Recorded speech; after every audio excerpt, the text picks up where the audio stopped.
ആദ്യമായിട്ട് ഇപ്പോഴാണ് ഞങ്ങൾ കാണുന്നത്. അതിന്റെ മീഡിയ ന്യൂസ് ഒന്നും കിട്ടിയിട്ടില്ല. എന്താണ് അല്ല മുഖ്യമന്ത്രിയെ കുറിച്ചിട്ട് എന്താണ് ഏകദേശം ഒരു മാസത്തിലായി ജോയിൻ ചെയ്യാനാവണം. എന്താണ് ചിരി വൈറലായിട്ടുണ്ടായിരുന്നു, മോഡിഫിക്കേഷൻ വൈറലായിട്ടുണ്ടായിരുന്നു. എന്താ പറയല് പുതിയ വണ്ടിയിൽ എന്തെങ്കിലും ആക്ച്വലി അതിനകത്ത് നമ്മുടെ രാജ്യത്ത് ഒരു നിയമമുണ്ടല്ലോ, ആ നിയമത്തിന് അനുസരിച്ചുള്ള കാര്യങ്ങളല്ലേ ചെയ്യാൻ പറ്റും. ഇത് യഥാർത്ഥത്തില് തെരഞ്ഞെടുപ്പിന് മുന്നിൽ നമ്മൾ സിഎമ്മിനെ കുറ്റം പറയുന്നതല്ല, നടപ്പിലാക്കാൻ പറ്റില്ല. കാരണം ഇത്ര നിയമങ്ങളെ പറ്റൂ. ഞാനത് ട്രാൻസ്പോർട്ട് ഡെപ്യൂട്ടി കമ്മീഷനോട് ഞാൻ വിളിച്ച് ചോദിച്ചതാണ് എന്തെങ്കിലും സാധ്യത ഇതിനകത്തുണ്ടോ. അതിനുശേഷമാണ് ഞാനും ഫേസ്ബുക്കിൽ ആദ്യം പോസ്റ്റ് എഴുതുന്നത്. കാര്യം ഇതിനകത്ത് നിയമപരമായിട്ട് നമ്മൾ ആഗ്രഹിക്കുന്നില്ല. ഇപ്പോൾ മോഡിഫിക്കേഷൻ എന്ന് പറഞ്ഞിട്ട് ഇപ്പോൾ സ്റ്റിക്കർ വർക്കൊക്കെ ഒക്കെയാണ്, അത് നേരത്തെ ചെയ്യാൻ പറ്റും. ഇപ്പോൾ റാപ്പൊന്നും നേരത്തെ അനുവദിക്കത്തില്ലായിരുന്നു, നമ്മൾ PP റാപ്പ്, നമ്മൾ കളർ റാപ്പൊന്നും അനുവദിക്കത്തില്ലായിരുന്നു. അതൊക്കെ ചിലപ്പോൾ അനുവദിച്ചേക്കാം.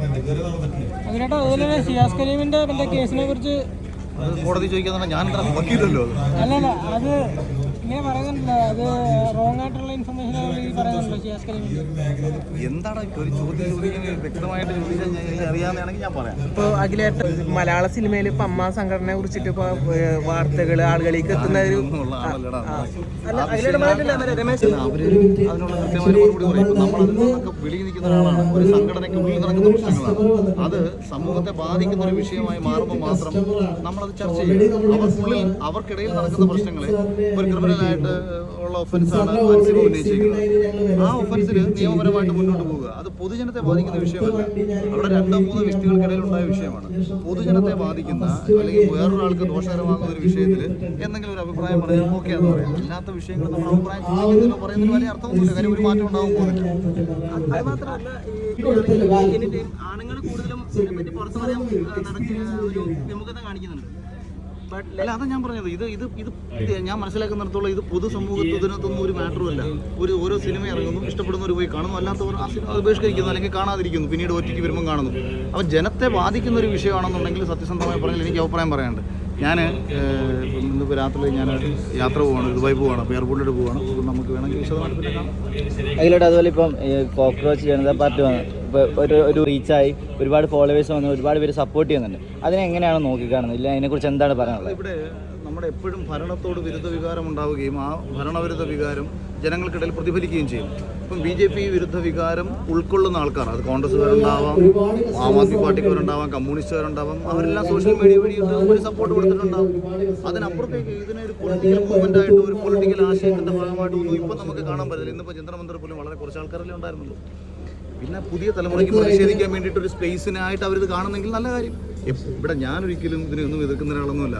തീർച്ചയായിട്ടും കുട്ടികളായാലും അതിന് കൗമാരക്കാരായാലും യൗവനത്തിലുള്ളവരായാലും അതിന് മുന്നോട്ടുള്ളവരായാലും അവർക്ക് തുറന്ന അഭിപ്രായം പറയാനുള്ള സ്വാതന്ത്ര്യം നമ്മുടെ രാജ്യത്തുണ്ടാവും. അവിടെ രാഷ്ട്രീയ പാർട്ടി പ്രവർത്തിക്കണമെന്നൊന്നും ഇല്ലല്ലോ. രാഷ്ട്രീയ അഭിപ്രായം പറയാമല്ലോ, അവർ പറയട്ടെ. ഈ ഇലക്ഷൻ്റെ സമയത്ത് കോൺഗ്രസ് പാർട്ടിയിൽ എല്ലാവരും പറഞ്ഞിട്ടുണ്ടായിരുന്നു സ്ത്രീകൾക്ക് ഫ്രീ ആയിട്ട് ബസ്സിൽ യാത്ര ചെയ്യാമെന്ന്. ആ സമയത്ത് അവർ പക്ഷെ പറഞ്ഞില്ല ഓർഡിനറി ബസ്സിലോ ഇല്ല ചില സംസ്ഥാനങ്ങൾ. അതിനെ എങ്ങനെയാണ് പറയുന്നത്? അതിനെ എന്താണ് പറയാനുള്ളത്? ഈ വിഷയമൊക്കെ ആക്ച്വലി ഞാൻ നേരത്തെ തന്നെ പറഞ്ഞതാണ്, സൗജന്യം കൊടുക്കുന്നതിനോട് എനിക്ക് യോജിപ്പില്ല. അതെന്താ പ്രശ്നം എന്ന് വെച്ചാൽ, ഇപ്പോൾ സ്ത്രീകൾക്ക് സൗജന്യം കൊടുക്കുന്നു എന്ന് പറയുമ്പോഴത്തേക്ക് അത് യഥാർത്ഥത്തിൽ ഈ പുതിയ കാലഘട്ടത്തിൽ ശരിയായ കാര്യമാണോ? പുരുഷന്മാരിൽ സാമ്പത്തികമായിട്ട് ബുദ്ധിമുട്ട് അനുഭവിക്കുന്നവരില്ലേ? പുരുഷന്മാരിൽ ശാരീരികമായ ബുദ്ധിമുട്ട് അനുഭവിക്കുന്നവരില്ലേ? അന്നന്നത്തെ അധ്വാനത്തിന് ബുദ്ധിമുട്ടുന്ന എത്രയോ മനുഷ്യർ നമ്മുടെ നാട്ടിലുണ്ട്. അപ്പം ഇങ്ങനൊരു കാര്യം അവർക്ക് ചെയ്യണമായിരുന്നെങ്കിൽ സാമ്പത്തികമായി പിന്നോക്കം നിൽക്കുന്ന ഒന്നുകിൽ BPL കാറ്റഗറിയിൽ നിന്നോ മറ്റെന്തെങ്കിലും രീതിയിലോ അല്ലെങ്കിൽ വരുമാനത്തിൻ്റെ ഒരു അടിസ്ഥാനത്തിലോ അവർ ഇത് നടപ്പിലാക്കാൻ പറ്റും. ഇതിപ്പോൾ സ്ത്രീകളെന്ന് പറയുമ്പോഴത്തേക്ക് 1-1.5 ലക്ഷം ശമ്പളം മേടിക്കുന്ന IT മേഖലയിൽ വർക്ക് ചെയ്യുന്ന തൊഴിലാളികൾ നമുക്കിടയിലില്ലേ? 50,000-ന് മുകളിൽ ശമ്പളം മേടിക്കുന്ന കേന്ദ്ര സർക്കാർ ജോലിക്കാരില്ലേ? അതേപോലെ പ്രൈവറ്റ് മേഖലയിൽ വർക്ക് ചെയ്യുന്ന ഉന്നത ശമ്പളം മേടിക്കുന്ന ആൾക്കാരില്ലേ? അവർക്കെല്ലാം സൗജന്യ യാത്ര KSRTC കൊടുക്കേണ്ട കാര്യം എന്താണ്? അതേസമയം ഒരു പുരുഷൻ, അവന് ജോലി ചെയ്യാനുള്ള മാർഗ്ഗമില്ല, അവൻ ശാരീരികമായ ബുദ്ധിമുട്ട് അനുഭവിക്കുന്ന ഒരുവനാണ്, അവന് സൗജന്യം കൊടുക്കാം. അങ്ങനെ കൊടുക്കണമെങ്കിൽ അവിടെ അതുകൊണ്ട് പിന്നെ ഇപ്പം ഞാൻ വേറൊരു രസകരമായ കാര്യം ചോദിക്കുകയാണ്. ഒരു ട്രാൻസ് വിഭാഗത്തിൽപ്പെടുന്ന ഒരാൾ ബസ്സിൽ കയറി കഴിഞ്ഞാൽ അവരിൽ ട്രാൻസ് ആയാലും ചിലർ സ്ത്രീ ആണെന്ന് പറയുന്നവരാണല്ലോ. ഞാൻ സ്ത്രീയാണ്, ട്രാൻസ് വുമൺ ആണെന്നാണ് അവർ പറയുന്നത്. ഒരു ട്രാൻസ് വുമണ്ണെ ഈ ഒരു കാറ്റഗറിയിൽ അവർ എങ്ങനെയാണ് പെടുത്തുക? അപ്പം അവിടെ ഒരു വിവേചനം വരികയല്ലേ? ഒരു ജെൻഡർ അടിസ്ഥാനത്തിലുള്ള വിവേചനമല്ലേ വരുന്നത്?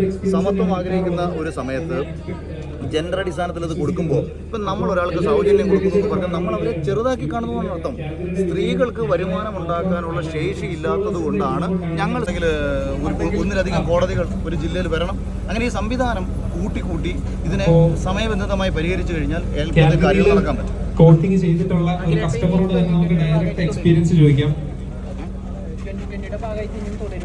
രാഷ്ട്രീയ അഭിപ്രായം പറയുന്നത് ഞാനില്ലേ, സാബു ജേക്കബ് എന്ന് പറയുന്ന ഞങ്ങളുടെ പാർട്ടിയുടെ ചെയർമാൻ, ഞാൻ എന്താണ് ആ പാർട്ടിക്ക് വേണ്ടി ചെയ്യേണ്ടതെന്ന് എന്നോട് കൃത്യമായിട്ട് കമ്മ്യൂണിക്കേറ്റ് ചെയ്താൽ 100% എന്തേ ഞാൻ എനിക്ക് മെസ്സേജ് ചെയ്തില്ല, ഞാൻ സാബു സാറിന് അങ്ങോട്ട് അയച്ചേക്കാണ്. എന്ത് കാര്യവും നമ്മളെ സംബന്ധിച്ച് നമ്മുടെ രാഷ്ട്രീയം പറയാനും രാഷ്ട്രീയം സംസാരിക്കാൻ ആഗ്രഹിക്കുന്ന ഒരാളാണ്, അല്ലെങ്കിൽ ജനങ്ങൾക്ക് വേണ്ടി സംസാരിക്കാൻ ആഗ്രഹിക്കുന്ന ഒരാളാണ്. അപ്പോൾ നമ്മളങ്ങനെ ആഗ്രഹിക്കുന്ന സമയത്ത് നമുക്ക് അതിനുള്ള അവസരം നൽകുക എന്നതാണല്ലോ. അപ്പോൾ സ്വാഭാവികമായിട്ടും അദ്ദേഹം നമുക്ക് അങ്ങനെ ഒരു അവസരം നൽകുന്ന സമയത്ത് അദ്ദേഹം എന്താണോ അദ്ദേഹത്തിൻ്റെ പാർട്ടിക്ക് വേണ്ടി പ്രവർത്തിക്കാൻ വേണ്ടിയിട്ട് എനിക്ക് നൽകുന്ന ചുമതല, ആ ചുമതല ഏറ്റവും മനോഹരമായിട്ട് ചെയ്യുക എന്നുള്ളതാണ് ഞാൻ ആഗ്രഹിക്കുന്ന കാര്യം. അല്ല, ഞാൻ വെറുതെ കയറി 2020 ഉത്തരവാദിത്തം എനിക്ക് എടുക്കാൻ പറ്റും. സാബു ജേക്കബിൻ്റെ രാഷ്ട്രീയ ഇലക്ഷനെ സംബന്ധിച്ച് കുറേ അധികം പരിഹാസങ്ങൾ അഖിലേട്ടന് ഇലക്ഷൻ സമയത്ത് നേരിട്ടുണ്ടായിരുന്നു. അത് മെന്റലി ഈ പാർട്ടി മാറാന്നുള്ള തീരുമാനം അങ്ങനെ ഇത് മാറിയിട്ടില്ലല്ലോ. പരിഹസിക്കുന്നത് അവരുടെ വിഡ്ഢിത്തരം. അത് ഉൾക്കൊണ്ടിട്ട് സ്വയം നശിച്ച് നടക്കുന്ന പരിപാടി എനിക്കുണ്ടെന്ന് നിങ്ങൾക്ക് ആർക്കെങ്കിലും തോന്നുന്നുണ്ടോ? അഖിലേട്ടാ, അതുപോലെ ഇലക്ഷന്റെ സമയത്ത് ഒരു വീട് വെച്ച് കൊടുക്കുമെന്ന് പറഞ്ഞായിരുന്നു. ഇലക്ഷൻ റിസൾട്ട് വന്നതിന് ശേഷം അതിന്റെ ഒരു വീഡിയോ കണ്ടിട്ടുണ്ട്. അവരുടെ വീട് പോയി അതിന്റെ അപ്ഡേഷൻ അതെന്ന് വെച്ചാൽ അവരുടെ അമ്മയുടെ പേരിലാണ് കരമടച്ച് രസീത്. അത് എടുക്കുക. ഞാനത് എത്ര ഫോളോ